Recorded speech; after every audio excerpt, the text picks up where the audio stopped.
In both of those readings, we see the kingdoms of Sheba, Seba, and Tarshish pop up. Now, 3 kingdoms is a good start, isn't it? Now, in the Psalm, they give gold. In Isaiah, they give incense as well. And the Greek word used in the Greek translation of the Old Testament, that is frankincense. So Matthew's got that in mind. It's frankincense in particular. So it looks like these are our guys. So that's great. But is there anything else we can find out about these 3 kingdoms? Well, let's start with Tarshish. Because you probably all know from the book of Jonah, as there's a particularly good VeggieTales about it. Remember how Jonah went to Tarshish as far west as he could when the Lord told him to go east to Nineveh.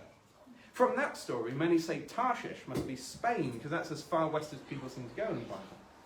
And there was a place in Spain called Tartessus, and that sounds kind of close enough. But at first glance, though, that's a problem, isn't it? Now, one of the things everyone knows about the wise men is that they of Orient are. We just sang or hummed it. That together, they're from the east. So did we give up and say our ancestors got it wrong and these passages can't be about the wise men? Well, not so fast. Whenever we want to know the meaning behind a place in the Bible, we don't go looking around ancient atlases and, these kind of bibliographies and things. We look in the Bible. So what does the Bible have to say more about Tarshish? Well, the place in Spain is a good shout.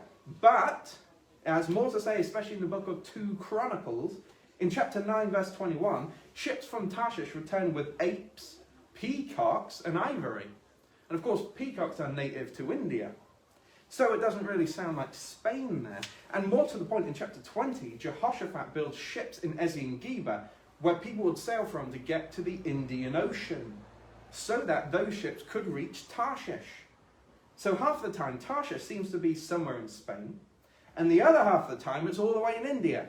And those 2 countries are amazingly far apart from each other.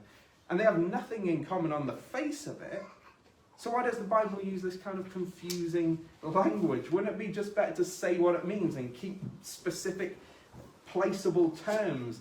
This kind of thing is frustrating to people like me who want everything on a map and chart and spend loads of time doing that, but the way the Bible refers to Tarshish is filled with deep meaning that makes it more useful to people from every country and age than a map is.